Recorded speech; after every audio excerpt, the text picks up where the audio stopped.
All right, everyone. Well, welcome to another episode of New Dawn, a Final Fantasy XI podcast. I am your host, Icilies, and once again, I am joined by the magical Vaubrobond. Hello, Vob. Hello, hello. It's nice to be here. And Rua. Rua's with us again. Hey, how goes it? I'm doing well. It's been man, a lot's happened in like the 45 days since the last episode. That's a bit of an understatement. And in everything, in game, in life. This past week was actually pretty tragic for me. I had a terrible experience with the hard work that I put into my beard for 3 months. I just noticed. Yeah, it looks like you've had a malfunction. Yeah. Yeah. So I didn't notice it until you actually just pointed out, Mike. So here's what happened. Different, didn't he? Yep. So here's what happened. It was Sunday night, and I had a big presentation for work over, a video conference, and I wanted to clean it up a little bit, cut the stragglers down, and my chin grows much faster than everything else. So I was going to even out the chin a little bit. So I did some research online. I was Googling, what's the best way to do this? So I got my thing out. I got the right setting that I was going to do. I turned it all the way up to like a 5. And I was confident. I was good to go. And then I start to kind of go clean it up. And it just goes zzz and shaved off the whole thing. I forgot to close the guard on my trimmer. So literally, it was just I had chops. I was so I'm not gonna lie. I started to tear up a little bit because I had worked for 3 months. So wait, you started down here and you got this bit done wrong first. If you did that, you might as well have just gone with a Fu Manchu. Yeah. I literally went this. I go zzz, and one go. Fu Manchu. Yeah, that's what my wife said. She's like, because she wasn't home. I literally texted her. I was like, I made a mistake on my beard, had to shave it off. I don't want to hear anything when you get home. And instantly, whenever I think of a Fu Manchu facial hairstyle, there was a pretty famous heavy metal lead singer for a British band, Motorhead. His name was Lemmy Kilmister. He had a really good Fu Manchu. It's like you Google him later. Like, this guy got it down so good, man. It's like, you do that better than most Asians. You really do. So I was sad because what I also did, because the hair salons here aren't open, so I also straight razored my hair off. I do that as well. I had never done it before, and it needs done again now. It's like growing out, so I got a hat on. It looks terrible. But go ahead. You said that that was like the first time you've done that. Mm-hmm. Well, with me, I don't have much hair. Full stop. It runs in my family. That's Same. kind of why I'm wearing a beanie, because it's fucking freezing here. we're getting into winter. But yeah, it's literally just a case of me getting a number 1 razor, just done like that. Yep. Yeah, I bought a kit off online of the Beard Club. And there he is, the only guy with an actual flipping head of hair. I know, he has a hairline. I was like, whereas mine's just going. Yeah, what I'd give for a hairline. If I do what my father did, come probably about the next 5 or 6 years, I'm gonna have a widow's peak that's gonna go clear back to fucking here on either side. Get the hell out of here, bro! This is a widow's peak. Look at that thing. You see that?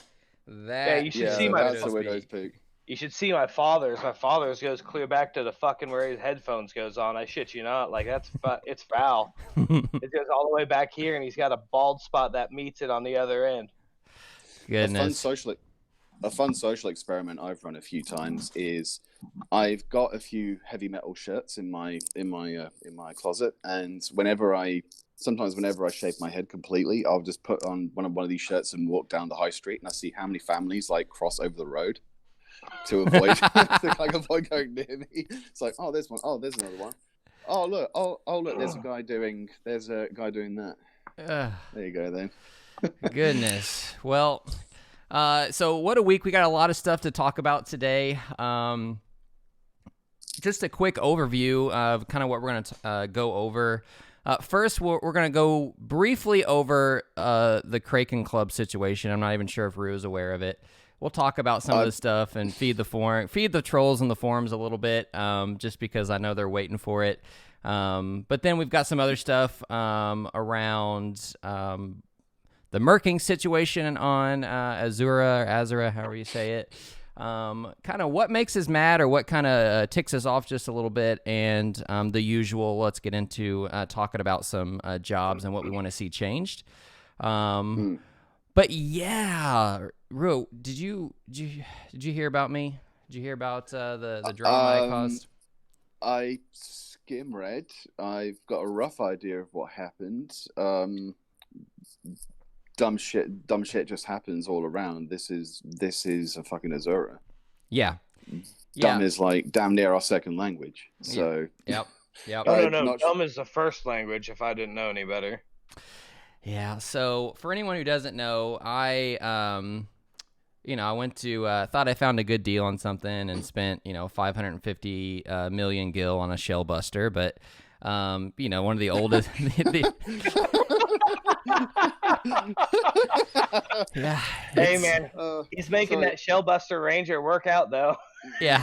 I'm laughing because those things actually used to cost a fair bit. People used to camp the NM for that thing. I shit you not, because when Abyssy first came out, that was one of the only clubs that any job could use for a proc. Oh, okay. So that's a good point. See, it that's why I did it. It legit used to cost a lot. So, yeah, 550 mil. Yeah, I think you kind of got ripped there. So, okay, I'm not going to explain it. That way we never have to talk about it again. So, here's what happened, everyone. I doubt that. Okay, so here's what happened. I was on one of my accounts, and I see a shout come through from, I'm not going to name any names tonight because it's over and done. So, I saw a shout come through from this character, hey, Kraken Club, do you need it? 680 mil or best offer. So I'm like, okay, it's on my radar to buy my Kraken Club for my Ranger. So I sent them a tell of, 550 or whatever. They didn't respond for like 30 minutes, and they said 580. And I said, no, 550. They're like, fine, awesome, meet me in Port Juno. So I send Icilies to Port Juno, and he or she says, got an offer for 560. I was like, okay, 560, but I'm not going to go back and forth anymore. So they were fine.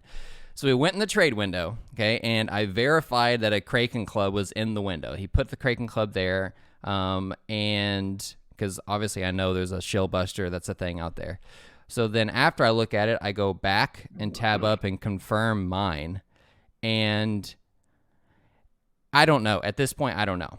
I could have just been spamming hitting OK, and then they were able to kind of swap it out and just put the Shell Buster in, although I feel like using one of these add-ons that are out there, they were able to like packet swap the item. But either way, I ended up with a Shell Buster instead of the Kraken Club, and sounds like a TOS violation. That's not just scamming. That sounds like someone is legit using an add-on or something. Oh yeah, I mean, I reported it, and they did the whole like, we have no GMs right now, we'll look into it, but like type of thing. Yeah. But the big drama was I was able to figure out whose main account it was. I got a message anonymously on the forums. Someone created an account just to message me this and said, hey, just so you know, it's built into Play Online where you can actually search characters. And when you search that character, it shows every character linked to that Play Online ID. And I can't ask who your name was. Yeah, so I searched the name, and then sure enough, it showed me their main account. I blasted it on the forums, and even though apparently you're not supposed to, but I never post on there. But yeah, the only reason I did it was not for me. I had the guild to get another one if I needed to. It was more so anyone who just came back to the game or have been busting their ass off saving up guild to get an item they want, and there's someone out there willing to screw them over. So I don't quite get why that's a rule on the auction house. I'm sure Rooks could probably inform you better, but there used to be a function on the BG forums where anyone who was on a server who had recently transferred applying to endgame shells, it was like, okay, there was like a specific sub forum for background checks. Oh wow. Yeah, that was indeed a thing on BG. Well, I think probably why is what it evolved into, because it turned into 16 pages of pretty much him posting on there like that, like I dupe in my crafting, which is just hilarious because you can look up my purchase history and all this other stuff.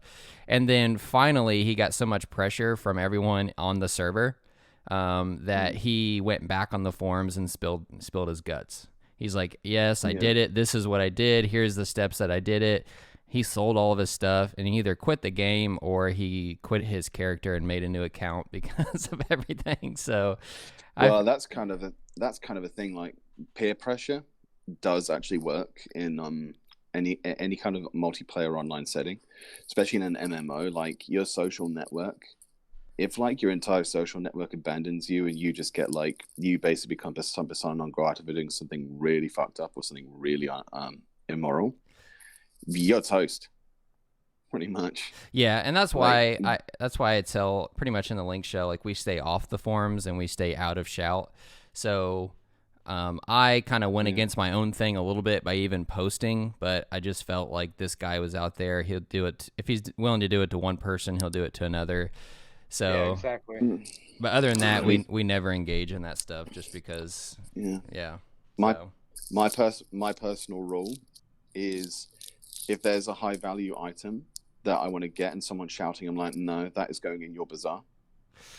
Yeah, just the Kraken Club. No. 99 million's as high as it goes. So I should when I was going to go buy my Fudo Masamune for the Nin SU5 katana, there was someone saying, oh, I can sell it to you cheap. I'm like, okay, I know that there's a crafting exploit going around, and I don't trust the majority of people who will like contact you saying, oh, I've got one on me. It's like, okay.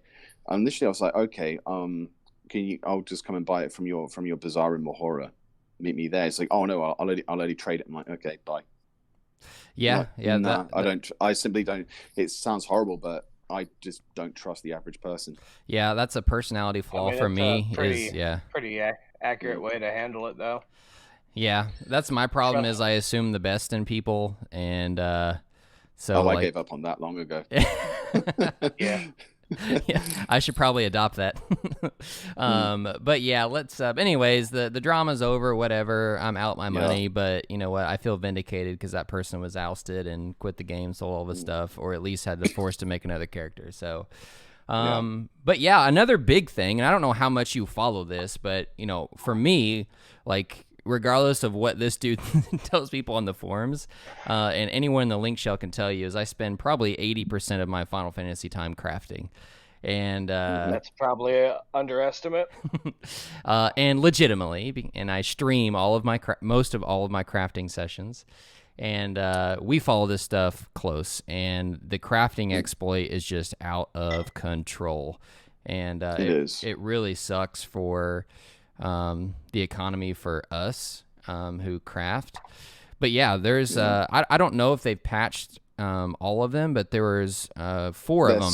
There's four exploits, and there's 4 of them. Mm-hmm. The first ban 2 weeks ago was only patched 1, and that was the one that was the NPC packet one. Turns out. So essentially, I could be in my mod garden and spam a packet to an NPC, and it forced the synth to break with no material loss. Okay, so I could just craft indefinitely until I HQ something and never lose any materials. But there are 3 more that are confirmed that they just haven't patched yet. So I know of the one where people stand on the zone line and they just zone in and out as soon as they see like an NQ packet come through. I know that one. Yep. Yeah, I think that might have got patched too, but there's a couple other Mog Garden ones that are going. So what sucks is right now what I think their strategy is just to ban the players. Like they haven't actually patched it. They're just banning the players. Because I have seen some accounts disappear, so that's good, kinda. But I know 3 people who've personally been hit with it. Yeah. I won't name names, obviously, but I know 3 people. Yep.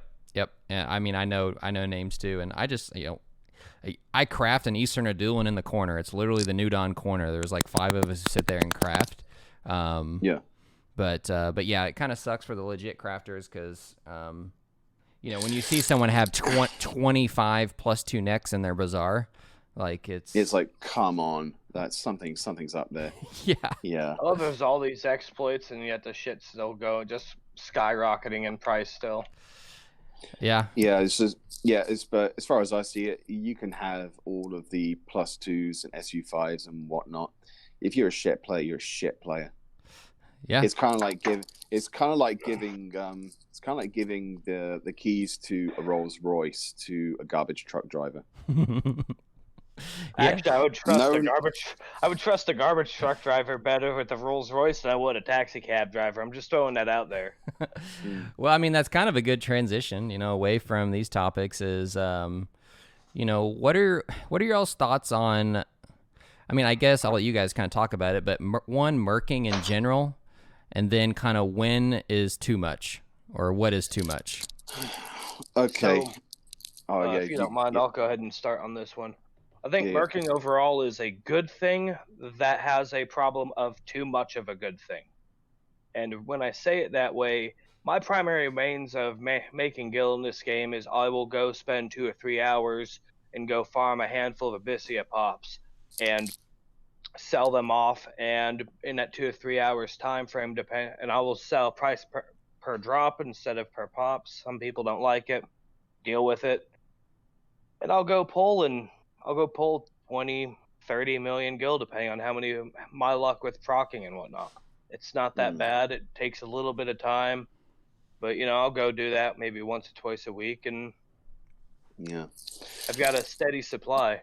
The downside to that is when you jump in, when you log in, and literally all you see from 8 to 8 is want to buy, want to buy, want to buy, want to sell. It's like, well, dude, you're trying to buy it. You could have gone and bought it. You could have gone and manufactured it already instead of just sitting in town, finger fucking your asshole, yelling about it. Excuse my language. I think well beyond that.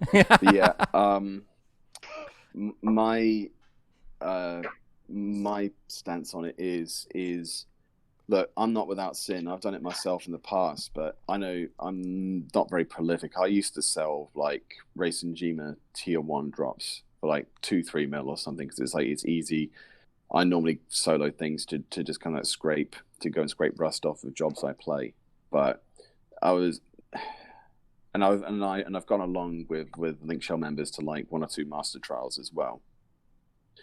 But it's just the sheer volume of it. It's just ridiculous. Look, I need to. Merking is a problem which you're not going to solve. One person, I think there was like a movement or a Link Shell a few months ago where they tried to like, let's unmerk Asura. I'm like, I'll do things here and there. Like if there's like a new player or returning player who needs gear, I'll sometimes shout and I'd say, look, this is for like new or returning players only. I'm putting my faith in you to be flipping honest with me, because I know that there was a guy who was like not being honest. He was just getting like extra sets for things and just sitting around. Like, dude, you're literally exploiting goodwill here. It's not good. Again, I'm not naming names, but it's happened. I already know the name, but anyways, go ahead. Yeah. It's, my bad. I'm sorry. I won't do it again. It's just I think it's like what I don't like about it is, and it kind of breeds players who never learn to really do things for themselves. Look, I know this is an MMO, so it's a multiplayer game, but it's learning to do things for yourself, whether it's like forming a group or something. It will make you a better player overall, man. I've seen players who've gotten like bought all of their gear, all of their job points. So we're going to get to that in a bit as well, because that really fucking annoys me. I know people who've bought literally everything, that you might have like 3 stars above your head. You might have got like +2 gear, like epic gear and whatnot, but you don't know shit. Like I could come back on your job with Sparks gear and outdo you, easy. But if people want to merc for a bit to make a little bit of hustle on the side, by all means go for it. But it's kind of like you said, when all you see is want to buy, want to sell, want to buy, want to sell. It's just like I like zone back into town. It's just a flood of these. And like, Jesus Christ, this is a game. This is like a group where you're meant to like do something. It's like you are paying someone to play the fucking game for you. Yeah, it's kind of a weird area for me because it's one of the major reasons we made the link shell is to take on as many people as we can to where we can just tackle the content together, and whatever you need, stop buying stuff. And then at the same time, like you said, the little hustles on the side, it is easy just to go out and sell abjurations or something if you need to, you're trying to fund something that you need. So it's like finding a weird balance. And this other thing, dude, that I can't make this up, that this topic's here. I can't make this up. Right now, the top link shell on the FF11 AH forums is Let's Merc. I just pulled up the website and I was like, Rua's gonna love this. But no, I'm saying like it's a balance for us because we can only take on so many people realistically. Like we already struggle like with sometimes with the scaling content. We want to take as many people as we can, but when at 18 people, when they scale at certain points, it becomes cumbersome sometimes. But yeah, I don't know how to fix it in terms of that's all that people do, but because I can't take on 100 people in the link shell, but yeah. And I've had a bunch of emails and Discord PMs because whenever I'm doing like a pickup omen group or something, I'll invite people into my own little Discord server. Like, okay, you don't have to talk, just listen in. Mm-hmm. And these people are like, I'm a new or returning player. Thanks for actually giving me a shot. I'm like, dude, as long as you can listen and understand what's going on, I'll gladly take you do content. But these same people, I think it's about just shy of 10 so far. I've gotten PMs from 10 different people who've been saying, we've just quit. And I'm like, okay, why did you quit? It's because we're just tired of paying for everything. Yeah. Go ahead. New or returning players who are already paying a sub fee. Because let's be real, a lot of the people who buy stuff from Mercs are buying Gil, probably from the same people who sold it to them. Yeah. And let's be real about this. So basically, you're paying a sub fee, and you're also paying on top of that new players facing a paywall. Paywalls, that's literally shit EA does. I'm serious. I'm not wrong, am I? Let's get them EA fanboys in chat so we can line them all up and ban them all. No, fuck EA. Dude, seriously, fuck EA. No, in all seriousness, EA is in any of my online accounts. I try to avoid having those two letters in a line. After all, I'd even replace them with something else. Yeah. It also feels like it feels like microtransactions as well. Like any kind of pay to win microtransactions are snuck into. Look, okay, I know like MMOs have had microtransaction stores before. I get that. I think World of Warcraft had one for a bit, but that was just for, like cosmetics and whatnot. Yeah, they still have that. I don't mind microtransactions for like cosmetics and shit like that, because a lot of games will use them for like cosmetics. But when your game also runs off of the pay to win shenanigans or pay to use our in-house casino with fucking absolutely atrocious rates, sit the fuck down, EA. You too, Origin. You're just as fucking bad. Yeah. It literally feels like these mechanics that everyone's been ranting about on the various gaming YouTube channels, they've crept their way into this game. And let's be fair, we're not the early MMO. Like, merking has been a thing in World of Warcraft. It's been a thing in EverQuest. It's been a thing in Phantasy Star. I'm not naive. It's been around. Right. But it seems particularly bad in this game. Yeah, it's at least become the norm.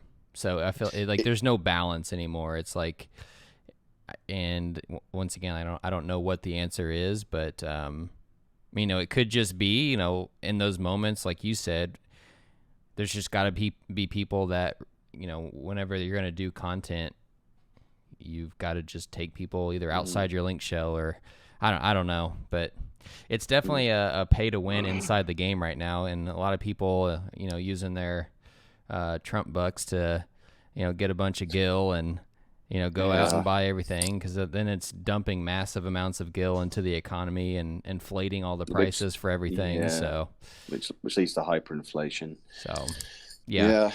And that when you figure, we've got like 4,500 people online on the server right now. It's crazy. Yeah, double check that, but yeah, 4553 on server right now compared to. How many people are watching this right now?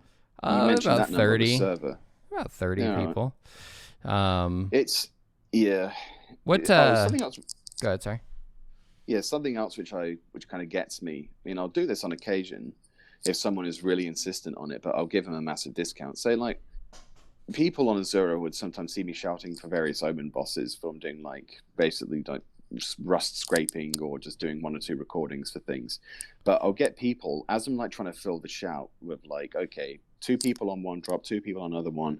I'll have people who there's no one has even joined the group yet saying, oh, kin grips sell how much? I'm like, dude, what job do you have? You don't have to pay for this if you have something that you can bring. Right. It's like, dude, what? It's only when I'm I'll fill. Say the other day I was doing a queue run, and there was the group, 6 people in the group filled. There was nobody on the earrings saying, can I come along and buy the earrings? It's like, dude, what job do you have? Oh, white mage. Just dude, I could use an extra healer here. I don't mind. Just make another party and just come along. I don't mind. And sometimes if someone's insistent, I'm like, okay, I'll sell you the earring for 10 mil or something. Well, hell, at that point, I think you should raise the price on it, not lower it. Oh, so you just you want the drop, but you want to go, browse your favorite Reddit channel while everybody else does it? All right, let's do this. It's kind of 80 million. It's kind of that Fry meme, just shut up and take my money. I'm like, I don't want your fucking money. I don't want your money. But thing is, everyone else in this group probably would. So if I was to say, somebody wanted to buy the earring, but I don't believe in that, and everyone's like, huh, what? Yeah. But we wanted to make some. Fine. I think I'll have to try and. Yeah, I think too. I think some of it. A lot of it is on people, but I think some of it is on Square Enix too. If they didn't make some content cumbersome, people maybe wouldn't have to result in just buying it. So I go to, I think about the shield making process and anything that requires and there's clearly it's just a time wall.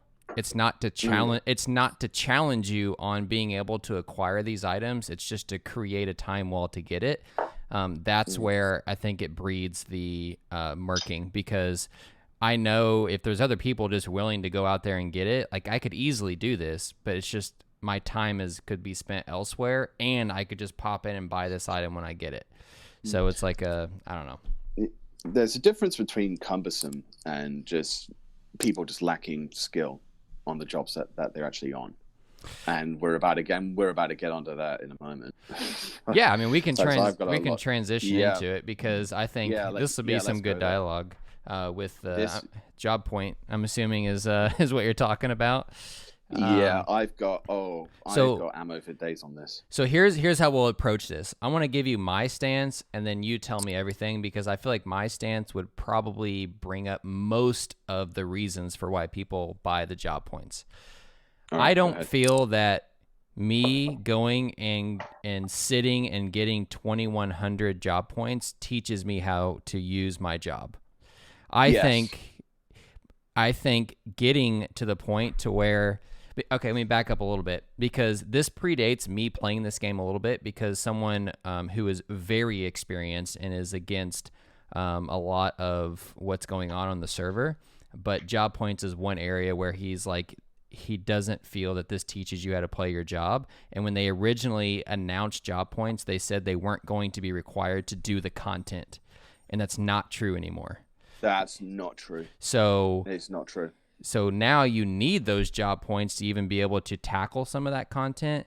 but it doesn't teach you how to play that job by getting those job points. So I feel I could just go like get the job points and then be able to dive into the content and start learning how to actually utilize that job and specific role within the whatever content you're tackling. So I'll hand it off to you all. If I could interject on that, I do think, although I do agree partially with what you said, I do think the bigger case is this game is essentially built around the idea that, of one of the phrases I use all the time, Rome wasn't built in a day. You're not supposed to go from level 98 to level 99 and then slam solid best and slot across the board. Like, the game actually has a decent level of progression that is available to the player. And that's from everything from hitting, like when you hit your first job, you pick up your Sparks gear. From your Sparks gear, you can go solo a lot of the lower tier stuff, even some of the Icilies stuff, to get those initial upgrades with just literally Sparks gear and your 5 favorite trusts that you have. And you can get those Zeta upgrades, and you could use those to get, a good majority of your Ruan upgrades. And so you can come in, and by that point, I think that is where the piece you're losing, because you actually have to figure out, oh, well, I'm playing this job. How do I fight this dude or that dude sometimes? Because it will change from, your Esha Zeta tier 1 and tier 2s. Now, granted, a lot of your Unity stuff you can do up to about 122 pretty consistently with even just Sparks gear. And I do, Logical, I hate throwing names, but Logical, his videos has been showing how to do a lot of that for his Ninja Guide as well. That's exactly why I like that's pretty much what prompted me to contact Logical to take part in that tank video I did, because I saw that, like, you're actually breaking things down. It's just like, you're not just saying, oh, look at me, I'm showing off. No, you're actually explaining how things work, which is my shtick, really. So it's kind of why I reached out. All right, well, really give us your... I think losing that process right there that people had for, like, a lot of people had their very first job is where people have the lack of capability in their subsequent jobs. And then shitty macros, poor macro organization, not actually realizing you've got 10 pages of macros per book and you've got like 20 books of macros, and that 10 lines by 20 there, you've got like fucking 20,000 goddamn macros you could have. I don't know, one of you nerds in Discord, in Twitch, put the actual number in chat so I can say it, but you've got a freaking million damn macros you could have. And instead, you'll have like a cure macro next to your provoke macro, next to your weapon skill macro, and there'll be no organization. There'll be no actual like viable rotation or anything to do. All right, press this button, then that button for a decent enmity, and then interject with these other buttons. And instead, it just becomes a clown fucking fiesta. Yeah. Speaking of clown fucking fiesta, you mentioned provoke and cure in the same line. If you are still subbing warrior on paladin, get off paladin. Sorry. Did I didn't just cut you quite deep, did I? Yeah. Hey, my paladin's my paladin's not even 99, bro. But but that's actually a nice segue onto this. Basically, if say someone gets the job like paladin burned to job master, they've never had anyone to sit down with them and say, look, you should not be doing X, Y, Z. You should be learning how to actually do a little bit of damage. Because if you just try and hold enmity through just abilities and spells alone against DPS, you are going to fucking fail miserably. But yeah, it's just my issue. I mean, I've got a lot of issues with people merking job points, but pretty much what you just said, it teaches people nothing about how to actually play their job. You could be job master with great gear, but you could still suck horribly. And there are some jobs which are pretty much universally the same from 99 to job master. The one which I think the concept doesn't change a whole lot with is something like, say, white mage. Not a whole lot changes. You just get re-raise for full cure, some more magic evasion and whatnot, and a slightly higher cure slightly higher base cure power. Jobs like white mage, black mage to a lesser extent they don't change a whole lot, but some jobs you need to learn how to really play them at the highest level. A job which changes a lot from, I think the job changes a lot from 99 to Job Master so far as Dancer. That changes a lot, big time. Jesus, what the excuse hell? me. All right, so real quick. All right, so I do minus want to the. actually correct something I said. I forgot you go Sparks gear and you go to Ambuscade V2. Very easy to farm your base Ambuscade set, and then you go to your base Ambuscade both of them sets. So here's and then you go to here's the only thing, and maybe this is because we're on Asura. That doesn't need to happen. So you now can be a part of a group to where you don't need to make that slow of progression with your gear. And I think, and please continue to kind of give the thought process on this, but how does me killing a bat for 75 hours teach me how to do that job? If it takes you 75 hours to cap 2100, well, okay, JP, you're doing that wrong too. I hate to say it this way, but if you are still grinding bats aimlessly, you are fucking up CP. There are far better camps. No, seriously. I've gone on record with this. Fair point. It was more the example of how does killing the same thing over and over kind of accomplish what you're saying of learning. So, I mean, it ingrains the basic mechanics of your job into you, so that you know where, even if you've been like off the job for a bit, when you pick it back about, okay, I remember this from when I was doing this. I got a rough idea of things work. The worst offender for this is, without a doubt, there's two jobs which I'm going to single out as being really bad offenders. That if you just burn them to 2100, you're going to be shit at them. One of them is Red Mage. Yeah, and the other one is Geomancer. Yes, holy fucking crap. Yeah, if you burn either of those two, it's literally gotten to the point where I've come across, when I'm forming groups for things, no matter the content, it's like I'm so pissed off with seen geos at Master who have got they just don't know what they're doing. They don't know what their geo spells do. They're missing they're missing geo spells. They're still using the AF handbell. I'm like, come on! I'm gotten so pissed off with it, and then they'll be just they're so clueless to the extent. Look, I would much rather have, and I honestly, hand on heart, I've started doing this. I'd much rather take a red mage who knows all their shit, or a summoner in the slot that's usually reserved for a geo, because I'm just so fucking tired of it. I mean, people in my link shell know this. I literally carry around a fillet bell, which is the Geomancy +5 bell you get from a Wildskeeper Reeve.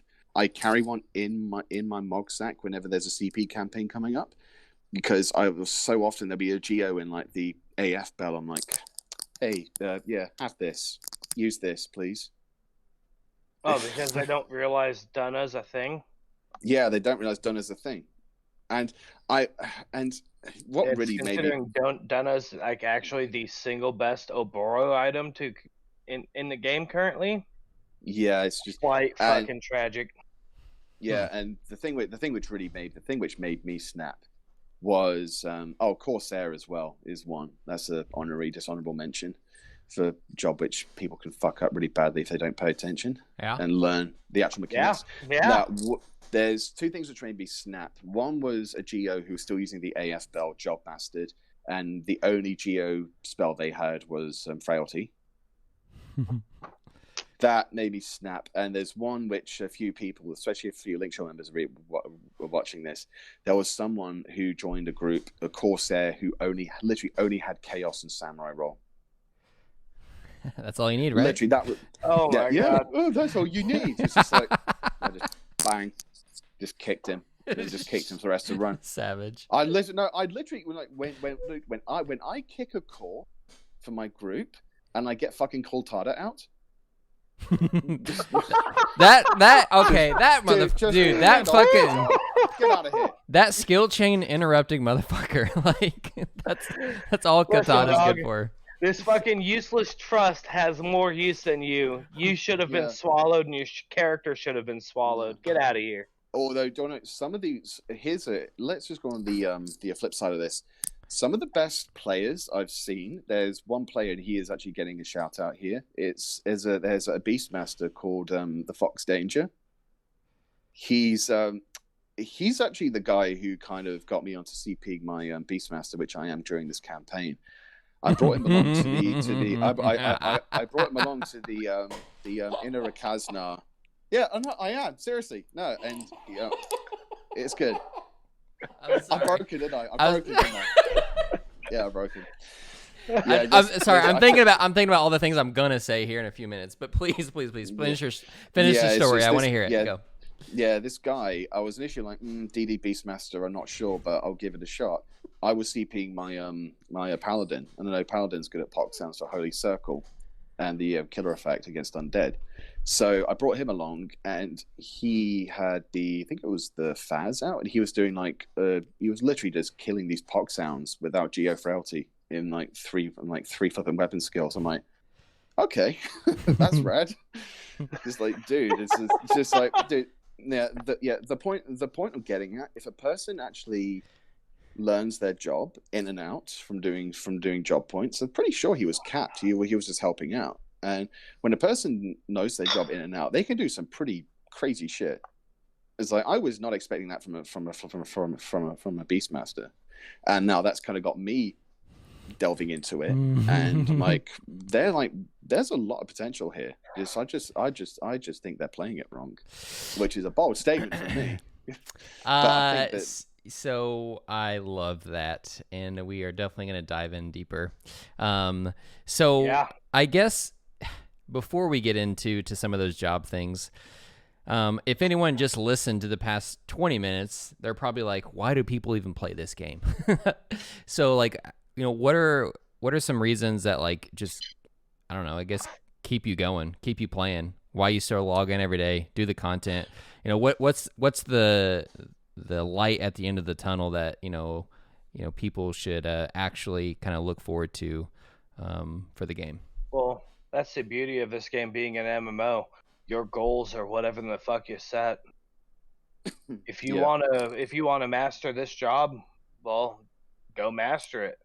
If you wanna make that Rima, go fucking make it. You wanna make money, you can. That's an available option too. Like you have. Your goals for this game, like me, what keeps me logging in is, I want to do better with some of my jobs still. They're not quite at the page I would like them to be. Rune Fencer's definitely not. I need to go keep working on FEO, but I'm lazy and I have terrible memory and I forget to do my damn coalitions. I am totally not doing coalitions while doing this podcast. Please don't judge me. Me too. Yeah. For me, it's a few things. It's the community, which you can say whatever you want about the community on Asura. It is pretty much toxic at times, but it's just there's this sense of accomplishment you can get by actually helping people out, and it gets you keeps you thinking. I mean, when you actually encounter something which has got what you normally say a difficulty spike, but it's actually just makes you think and beat a game's mechanics rather than just cheese it. That's kind of that's kind of my thing against Summoner burning everything. It's like, we're just going to take that out. But nah, it's just working with people to beat mechanics is pretty engaging. Yeah. I mean, no, I would agree with you. I think the problem is there's the brand of the server is the toxic, and there's not enough of those good stories that come out. And that's number one for me. Like, I can guarantee you if I didn't start the Link Shell a year ago and us have accomplished all the things that we've accomplished over the past year, and to be able to interact with the people every night on Discord, and that's what keeps me playing. And at the end of the day, there's all kinds of those people out there, though. I just think that there needs to be more people start up link shells that want to take on and accomplish, similar goals. And this server has that. I mean, there's 5,000 people on right now, so the potential is there. Just all that they see is, what people say about it being toxic and all that. Yeah. Yeah. And I think on that, I think they need to merge at least one more server. There needs to be a viable. I mean, Bahamut is got a semi-decent population, but it's like half of Asura's, if that. So yeah, some of them are like 200 or 300 people, which is like, why are you not just merging these servers? It doesn't make sense. But yeah. So I mean, we'll wrap this part up, but just know that, like, if you're coming back to the game or you play the game now, that there are people out there that are genuinely not just trash people. Phoenix server, around the same time I did my search, had 831 people total online, and it usually fluctuates between about 700 and 1,200, which, when you figure with how many extra people are on due to the whole COVID-19 shenanigans going around, that's Asura's population's gone up between 40 and 50% probably in the last 2 months, and then you have like Phoenix that's gone up like 10%. No, yeah, the server is up 100%, but yeah, the average was about 2,200 a couple months ago. But well, there you go. So yeah, okay. Well, let's transition into I guess what Rua already kind of planted the seed a little bit, and let's start off first actually with, tell us how everything ended with your tank videos that you made, and where that landed. Well, how those monstrosity tanks work out for you too? I'm still going on that. I've since added I've added the Sanguitier, which is a Black Mage sub warrior. That's a really good Black Mage tank. Read the Rigo on that one there. Does it rely on its SU5 and mana wall to be effective? Well, mana wall on that thing's broken. I might put out a short video at some point on it. But yeah. Fucking beautiful. Yeah, basically, I included a whole enmity section. Like, I need to really try and put this to bed. I need to explain my reasoning. Like, if you don't want to take just my word for it, here is just a wall of math. There, have at it. Yeah. I mean, you can being like, people can disagree with what I think, what I've got from experience, all they want. But if there's like a massive wall of like formulas and math for enmity, look, this is my thought process. All you're saying is, oh, that's wrong. Okay, explain why. You can't, can you? No, I don't think Numbers don't lie. Yeah, numbers are just golden. Yeah. Well, I mean, but yeah, good. I was gonna say, a lot of the jobs that were talked about in it, like, they've all either have somewhere of a role in tanking, or they've been used in tanking in the last few years even. And a lot of the people that want to get all fucking uppity about Puppet Master tank, oh, but what about my puppet? It's great if you're starting a brand new link shell and you have 480 million gil worth of gear for it, and all the fucking SU3 and all the fucking abjurations, so you have all that enmity shit, and then you throw it all away when you finally have a real tank in your link shell. Yeah. I mean, I tried to be as fair as I could. I'm like, okay, I'll include pup section. I was like, okay, I made a mistake not putting it in there as like even like a side mention. But rather than just completely shit on the job constantly, I'm like, okay, I'm gonna go share some ways how you can try and make it work. That's why I did the whole thing with like Thieve, trick attacking the Puppet Master, ventriloquy onto the automaton, use Dragoon or Ninja, or you use Adventurer's Dirge. Just use your head. I mean, I kind of hate thinking for people, but I've kind of like got to get that, sow that seed of thought maybe. But yeah, the one which I think which I hands held high, I did make a mistake with. Monk is very comparable to Warrior in a lot of ways. It's just Warrior's gear is just more optimized for actually hold hate. Monk just punches. Yeah. But I think one's more optimized to hold hate, and the other one's more optimized for damage reduction between guard and DT gear and the malignant set and all the other shenanigans it has at its disposal. Yeah, I mean, I showed Monk quote unquote tanking, which it wasn't really tanking. It was just it was in the Master Trial Sealed Fate, which is one of the 2 fights in the game where you'll see a Monk's strength really, really shine, like big time.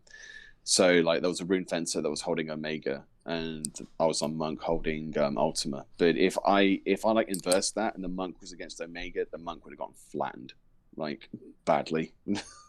Some things you really needed like a true tank for. That thing's one of them. Have you ever done that Master Trial Sealed Fate? Not yet. Nope. I've seen a few of the videos of it. Omega hits like a fucking truck, especially when he gets to 50% and he just gets up on 2 legs. He's like 4 legs to start the fight. 50%, he gets on his 2 feet. He gets on 2 legs. Like, okay, I am swinging now. He's like, dude, if you don't have like a Rune Fencer, top tier Rune Fencer there, you're gonna get absolutely flattened by him. Interesting. But yeah, so Dark Knight, and I still need to post my refutal to someone was saying, the HP boost does affect it. Like, well, no, it doesn't, because simple. There's 2 ways I can disprove this, but I need to actually get, again, the math. I need to post it. I've been busy as lately. A Dark Knight's max HP boost and a Monk's Mantra is the same buff.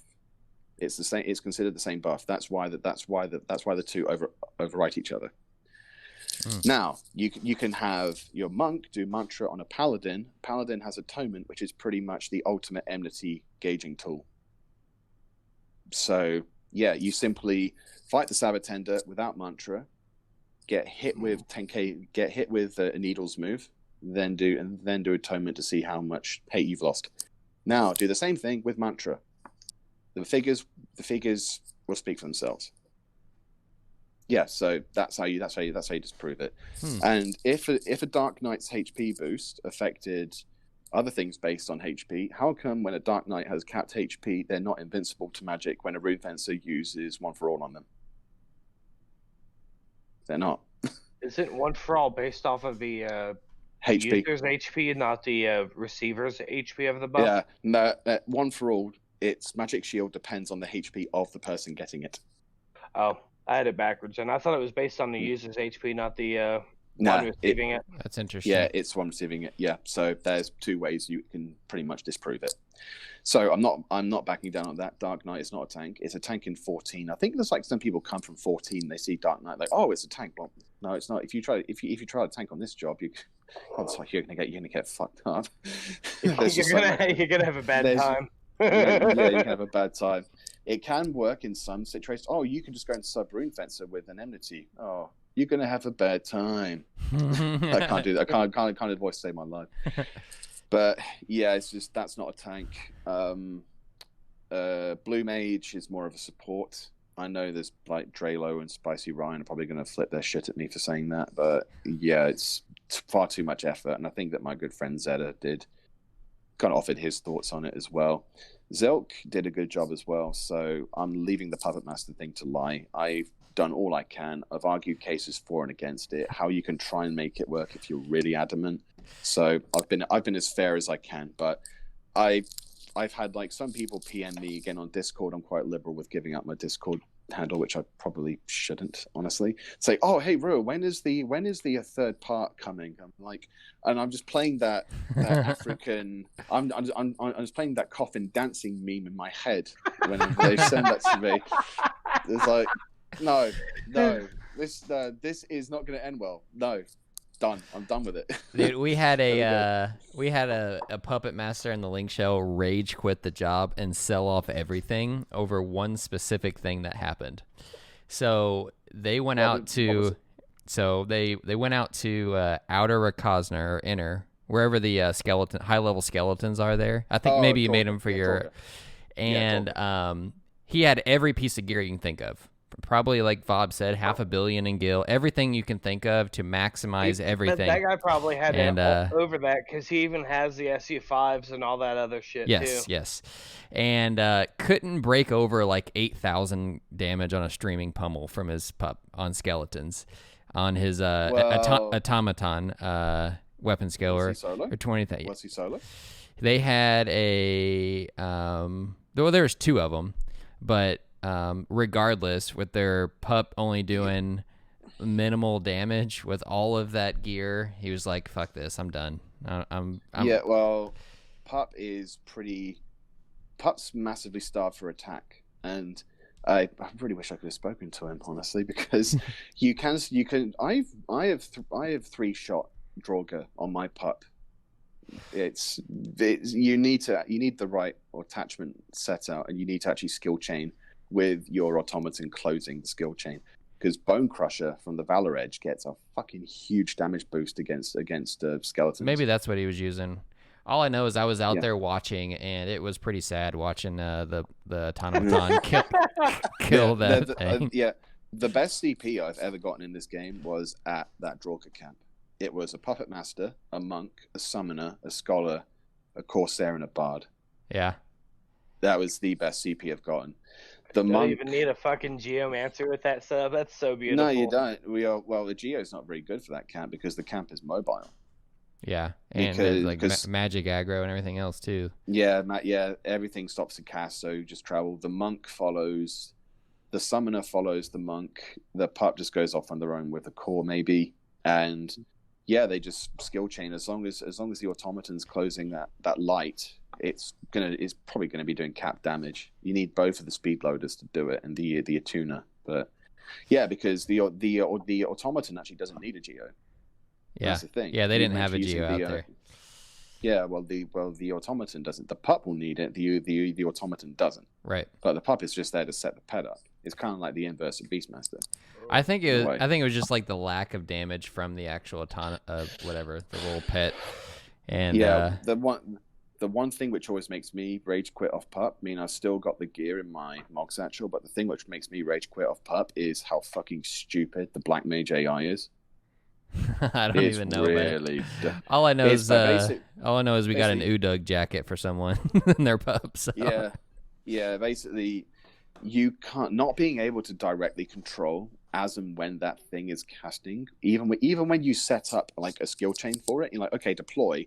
Instead, okay, there is like a beautiful light skill chain. You can get 2 bursts in there. It casts fucking drain. Even when it's got like max HP. Oh, I'm just going to do absorb intelligence. It's like, no, dude. When Shantoto 2 has better AI than you, Shantoto 2 is like pretty well programmed. That's a pretty dope little trust. But yeah, but the automaton. Think that any pup watching this is going to say, yeah, that Black Mage is a pain to work with. Yeah, I think that's why you don't see many. You just don't try. It's so hard. Yeah. So, okay, well, tell us about you mentioned earlier that you may be, delving into a new pet job, maybe? Beastmaster, yes, Beastmaster. I'm about 600 points off of capping Beastmaster, and the whole way I've been playing it as a frontline DPS. You can turn Beastmaster into a good frontline job, but you really need to know your shit. It's not in like... There's a lot of mechanics at play. You need to have Killer Instinct fully merited. You need to know how your monster families interact with each other. Killer Instinct is a really, really fucking powerful buff. Like, seriously strong. Well, but you need to be able to use it. For the sake of people who know nothing about it, tell us about the trait. Okay. Killer Instinct is a merit job ability that Beastmaster gets.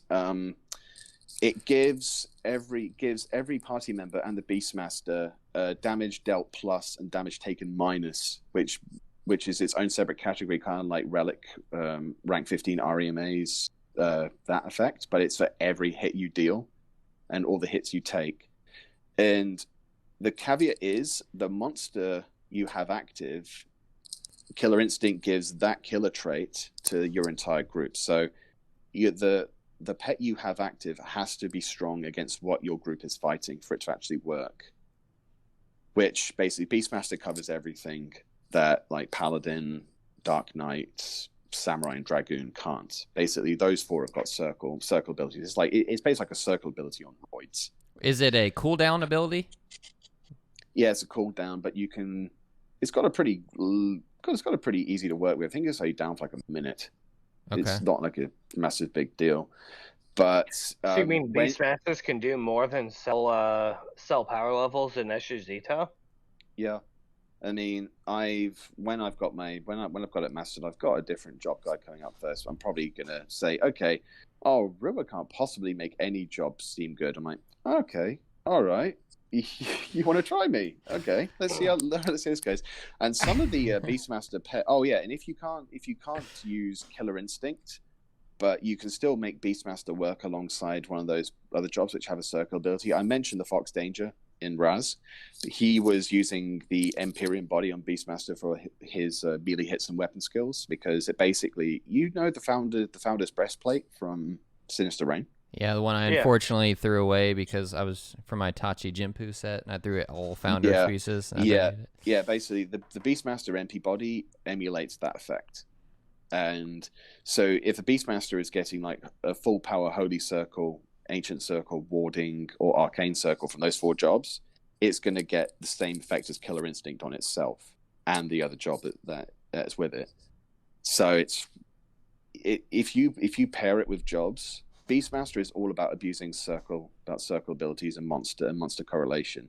That's why it's going to throw a lot of people. It does not play like a conventional DPS. Thing is, I honestly think Beastmasters have been nerfing them. They've kind of been nerfing themselves in that they still treat it like a pet job akin to Summoner or something, which like all of its damage is from the pet. Right. No, the majority of the Beastmaster's damage is actually from the Beastmaster.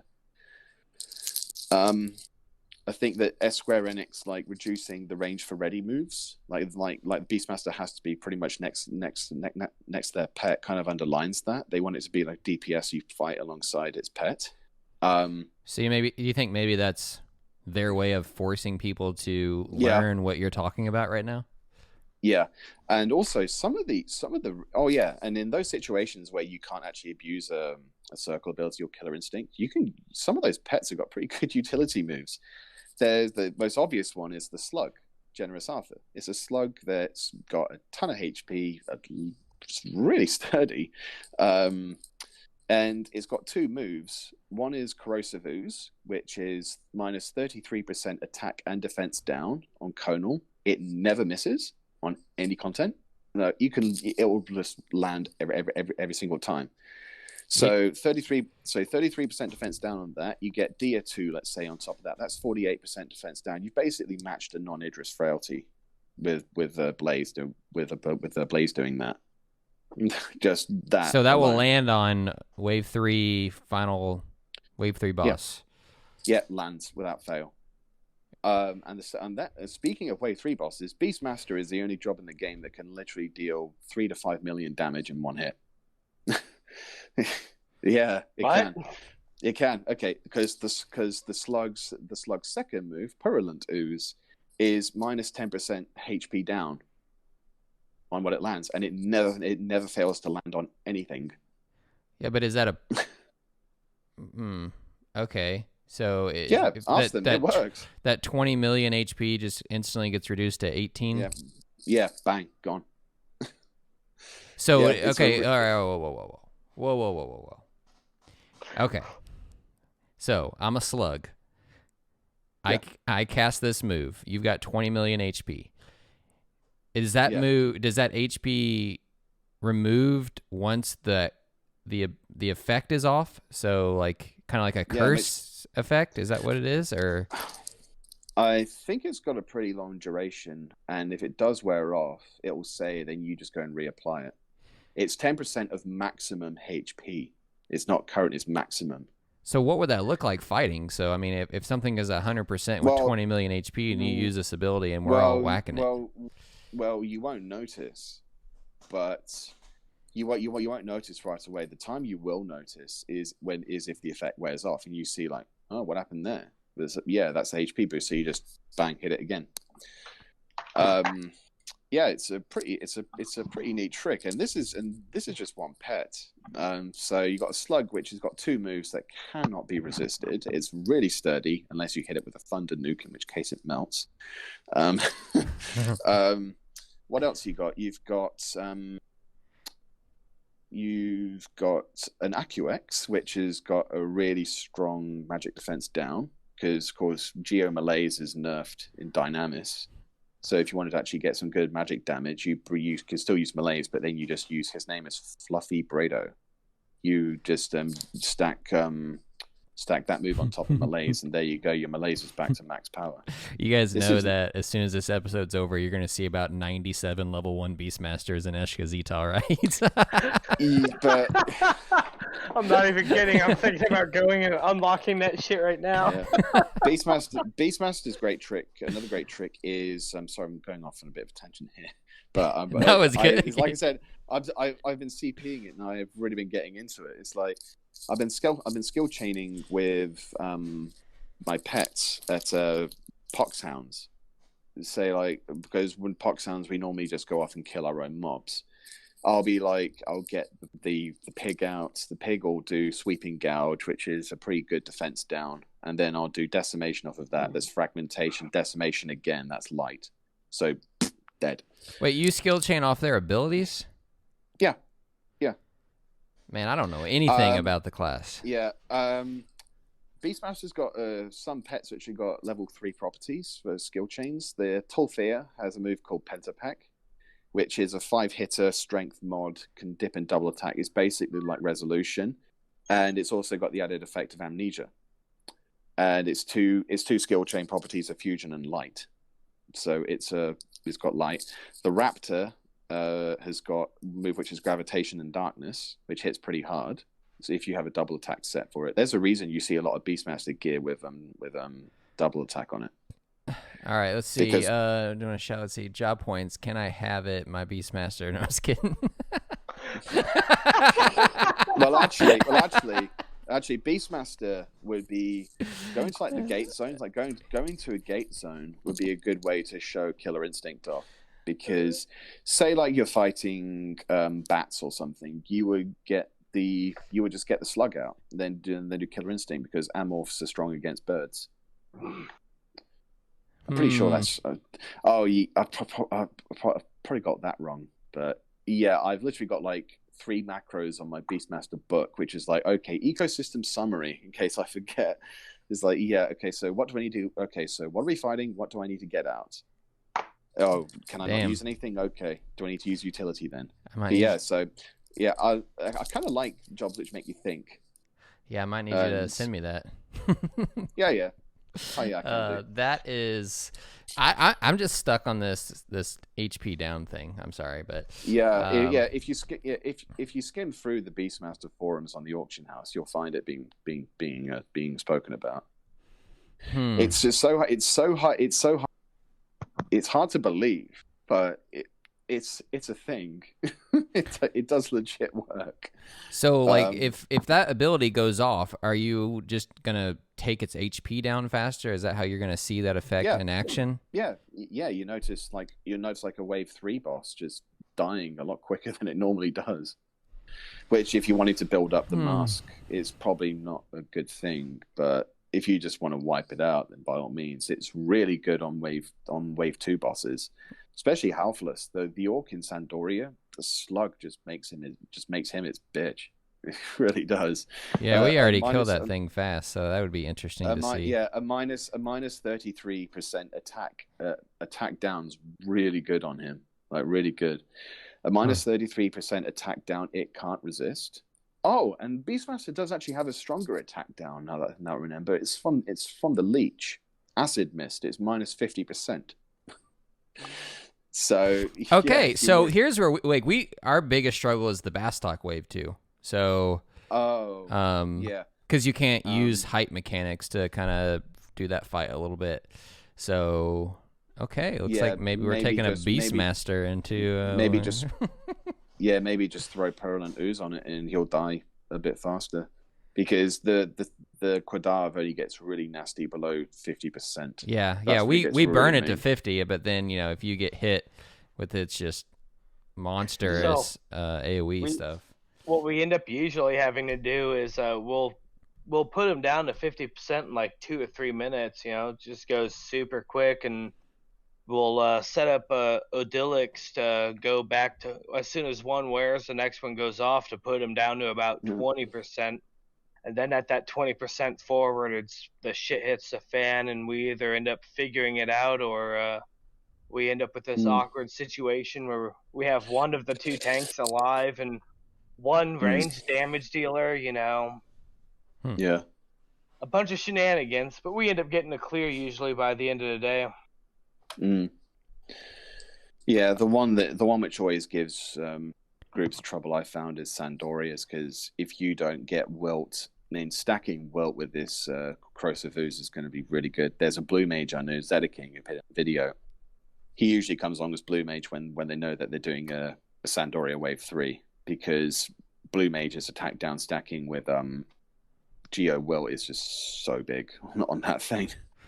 That's funny because Sandoria is like our easiest. We just pull it back to the entrance, and then everybody stands up top and looks down, and the tanks.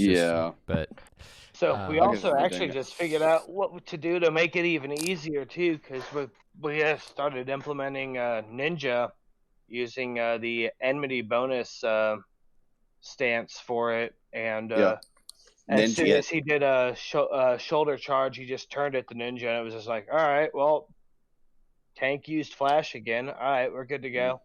Yeah, Ninja would actually work quite well on him. You could probably have 2 ninjas on him when they just bounce hate between them when he does that tackle.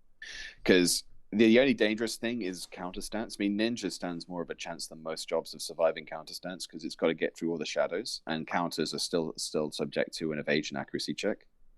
Nice. So it stands a pretty good chance. But yeah, because used rune fencers for the most part, and had one ninja that was sitting there in I think it's Inen, right? Inen's the enmity boost, right? Or is it Yonin? Yonin. All right. You have to forgive me. My macros say enmity plus, enmity minus. You know, keep it simple. Yeah. I'm kind of dumb. So sorry. What? Okay. Well, anything else that you think should be on the docket for the next couple months on job adjustments, or what would y'all like to see? Yeah, I found that maybe if there's some people more in the know watching this, they can kind of chime in and see if they know better. But I've noticed a bit of a discrepancy in evasion, and I've got an idea of what both Ninja and Paladin need. Well, one of the many things Ninja needs. You ever notice that what kind of makes Rune Fencer so good as a tank is Inquartata gives it a chance of parrying no matter the level of the target? Yep. Yeah, isn't mastered with gear? Don't you usually sit at about like 20% base parry rate? Period. Yeah. Whereas there's not the same thing for evasion and shield block, which is weird because I said in that tank video, it's like a Puppet Master's Automaton has things called barrier modules, which basically do the same thing as Inquartata, but it's for a shield block. So why does the Puppet Master's Automaton have that, yet Paladin doesn't have a trait like that itself? It doesn't make sense. I mean, all Shield Mastery does is reduce the damage you take when you block, and it gives you a TP bonus, I'm pretty sure. No, that's TP from blocking. Shield Defense bonus is damage taken when blocking. But yeah, I ran some tests with a monk friend of mine in Omen a while ago, and I've done it with a few other people since, like ninjas and thieves. I'll go to like an Omen run, and on the fodder floors, I'll do 2 marches, and I'll also do 2 mumbos, evasion songs, and I'll go and have them run in and just pull a bunch of stuff. Like, I'm seeing monks and ninjas with like 90% evasion rates, just pulling absolutely everything. They just cannot hit them at all. And then I'll do the same thing on like a mid boss or an Omen boss, and suddenly it'll go from 890 to like 5. It's like, this has to be something to do with target level, because it's the same evasion. The only thing here different is mob level, because you can do like accuracy down, like Geo Slip. I tried it with Geo Slip from a Geomancer. It's like, it's still the same 5%. And the same thing goes for guarding.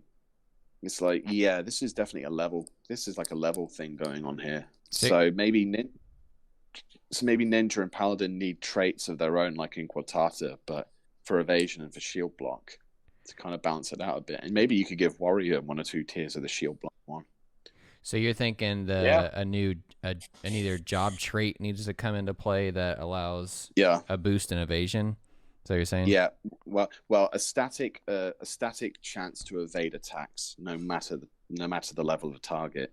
Basically, in Quartata, same thing as in Quartata, but instead of parrying, it's evasion or it's shield block. Okay. Because that's immediately what struck. Well, that's immediately what struck to me, because we then took a rune fencer and we went and put Mambos on a rune fencer. Here was a real thing. Rune fencer's got pretty decent base evasion. Same thing. It's like 75-80% evasion rate. It was solid. And then when we get to a boss, again plummets to 5%. But in Quartata, it's still the same throughout the entire run. It's like, yeah, that's. Think I've identified the problem here. So it's just a flat number. It's not comparing it to the accuracy of the other mob. Yeah. So you're saying regardless of how accurate the other mob should be, Paladin should just be able to straight dodge the attack 20% of the time or whatever. Yeah. Okay. Yeah, I mean, Paladin's got an ability like Palisade. Palisade is basically Paladin's answer to Batuta. It's a flat out increase to block rate 50% with the max job points. But yeah, that's like it's got a minute duration and like a 5-minute cooldown. Whereas Rune Fencer's got its basic Quartata to keep it sweet between that. Yeah. So yeah, I'm pretty sure Martel will have a thing or two to say about it. Yeah. Well, I look forward to hearing his input on it, or at least seeing it if he posts something. So what are you feeling with? I know you made another ninja video recently, right? With just with the Fudo weapon and. Yeah, I tagged that onto the end of the tank video because I really wanted to. People like, oh, what? You put ninja as a tank? You don't know what you're talking about with this. Oh, really? Okay. Here is the enmity mechanics, and ninja is easily able to reach 200 enmity in most of its actions. It can easily maintain 100 in even like a TP DD set easily if it wants to. And the Fudo Masamune is flipping brilliant. It's one of the best SU5s around, I reckon. It's easily top 3 SU5s. Flipping phenomenal weapon. When you're capped magic case and you've got some fast cast in your set, which you can actually accommodate more fast cast because you're getting like 70 enmity from the Fudo Masamune. I can get my Utsuzemi San timer down to like 5 seconds or something. It's just back to back, just spamming it like, yeah, keep up. And I'll be like subbing. My new favorite. I've got 2 subs I use on Ninja now. One's Dark Knight for Poisanga and Stun as an extra hate tool.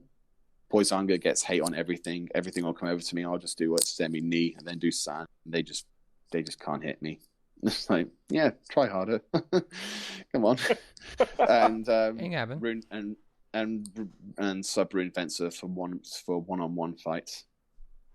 Just in case I take a hit. So yeah, and getting native Aqua Veil, even if it's for like 1 hit, it might save your life. So, I'm not gonna lie, I was really hoping at one of those lines you were gonna say, "Oh yeah, I'm going sub Bard from Mazurkas." Yes, please bring back 2007. I wasn't there for that. I wasn't around for that. I do remember when they nerfed watching them ninja Mazurka. Bards tanking Faf Hog and shit with Mazurkas. Just singing songs. What a time to be alive. Hold on a second. I gotta Utsuzemi. I gotta sing the song of my people. I gotta do this other. I gotta Utsuzemi again. So how do you think a lot of or I don't even really know how to phrase this question, but, and this may have been a topic we should have brought up earlier, but with all the job changes, do you think that people even take the time when they actually do the content, or do you think people are just kind of unprepared for a lot of the content that they do? I guess the question would be like for returning people, like I think it'd be hard for them to even recognize some of these changes to be able to learn the mechanics. And how would you do that? So if you don't have the gear to do what your job is expected, at least have the knowledge to not fucking just stand there and look around like you've got a dick growing out of your forehead when he's using, something like fullers. Try to have the knowledge ahead of time so it's not like, hey guys, this is my first time doing this. I haven't bothered to do any of the homework because BG Wiki is not a thing, and neither is the auction house page. So let's figure it out. Yeah. No, that's not gonna fucking work. Yeah. That's kind of tied into a lazy attitude of like, oh, I can just have people carry me. We're kind of going back to job point buying there, but yeah, enough of that. I think some people just don't like reading. You have your visual learners, you have people who learn from actual experience. Shame learning from experience isn't really viable in an MMO sometimes. I'm going to be honest with you, though. I'd be willing to bet about 50% of Asura doesn't even know how to read. That's harsh. That's real harsh, bro. Yeah. Harsh, but accurate. Yeah. There's like some content that I think people do need kind of a leg up and just a rough idea what's going on. I mean, like let's go back to Omen for a moment. 2 of the Omen bosses are really simple. One of them, which chronically trips people up, is Kyo. That's one with the 10k conal, and people just end up throwing summoners at, and then they can't find groups for it, and people end up trying to buy stuff like 50 mil from like, no, you just have to look at the page and see, okay, what's the danger? How do I actually get around it? And if you don't want to read, okay, is there like any video online of it? There will be later today, because that's something I've gotten a bit tired of, just seeing people fuck Kyo up so much. There's a reason I've been shouting for it so much lately. Yeah, you mean stand in a single file line behind the tank with the mages within 20 yalms is too hard to understand for people? Well, it's also, if you're not taking an alliance, if you're taking 6 people, you've got a really small margin for error there. So there are some things you can do to stack things in your favor. I just need to actually show it. Yeah, I think too, like maybe something I'd like to see, and I realize in realm of what's actual possible with the fact that there's like 5 people who develop for the game, is when the new mechanics when they make a change for something, like maybe a more active test server or something, to where people are actually like get excited for, hey, in the test server I saw that they were able to use this mechanic, whereas I feel like there's just an update that happens. You get a Jesus, bro. There's an update that happens, and you see a post on their website that said, hey, there was a patch tonight, and then everybody just does everything like they used to do. You know what I mean? I don't know. You have to forgive the developers of this game, because Asura is the test server. Pretty much, yeah. Yeah. So, Asura is the test server. Make of that what you will. Because they don't have a test server, right? Like, there's not people testing patches or anything, right? They used to. They used to, but I think it went its ways a hot minute ago. Yeah, so they literally just decide what's best and then just throw it out there and then kind of let us figure it out. What was it, like 2013 or something? 2014, shortly after Alduin came out, I believe, is when the test server came out. No idea. When the test server went to peace, I guess. I don't know. All right. Well, I guess as we round out here, any last job things you want to talk about, or have we kind of hit on everything you wanted to talk about? Hit on most things, really. The one I really want to talk about was Beastmaster. Oh, and people should really be giving Dancer a shot in content as well. But yeah, that's something that's coming up as well. Yeah, I think that's another one of those really complicated jobs that people really need a leg up to understand. Yeah, I want to save that for the next episode, because I've got some thoughts on it. Because in theory, we always talk about there's these great things that a dancer can do, but we never feel the effect of it when we implement it. So kind of hang on to that thought, because I think it'll be something good for the next episode. And anyone listening, feel free to hop on the Discord and give your thoughts. But yeah, and I'll have the job guide out for it by then. So, okay. So we got a little that's coming in the next few weeks then. I was hoping. I need to stop doing this. I did say on my channels I was hoping to get it done this weekend, but of course I had my family came over to my house because it's like one of the first weeks we've been out of lockdown. So I'm like, okay, fair enough. I'll just hold for a bit. I guess you can come over. I'll put my Final Fantasy 11 aside. So, cool. All right. Well, I think we will kind of wrap up then. I expect everyone to head out, get your Beastmasters mastered. And I don't want to see you shouting to buy those job points either. I want to see you in the zones. I want to see you shouting to sell fucking power levels and shit, because that's a real simple, real free way to make gil and get your fucking JP. Yeah, I'll be online in about a few hours, so if there's anyone who is like literally picking it up watching this, then I'll be around if you want to go and shoot some questions at. Awesome. Yeah. So we will once again, I think too, and Rua, you can tell me if this isn't a thing, but I think at least once a month you're going to join us on here, right? Yeah, perfect. So I'm gonna see if there's you said if I could think of anyone else to join us, and there's a few people I've got in mind, but whether they can get over their camera shyness, that's another thing entirely. Yeah, I had someone reach out to me yesterday. I'll send you their name and tell me what you think about having them on. So perfect. Yeah, all right. Well, everyone, thanks for It's totally Rua's favorite person, Chegg, right? All right. Well, thanks for listening to everyone. It was a good time. Thanks for hanging out. Make sure you pop on to our Discord, hang out, chat, talk, stay up to date. Watch out for those Kraken Club scams, and we will see you on the next episode. Later, everyone. See ya.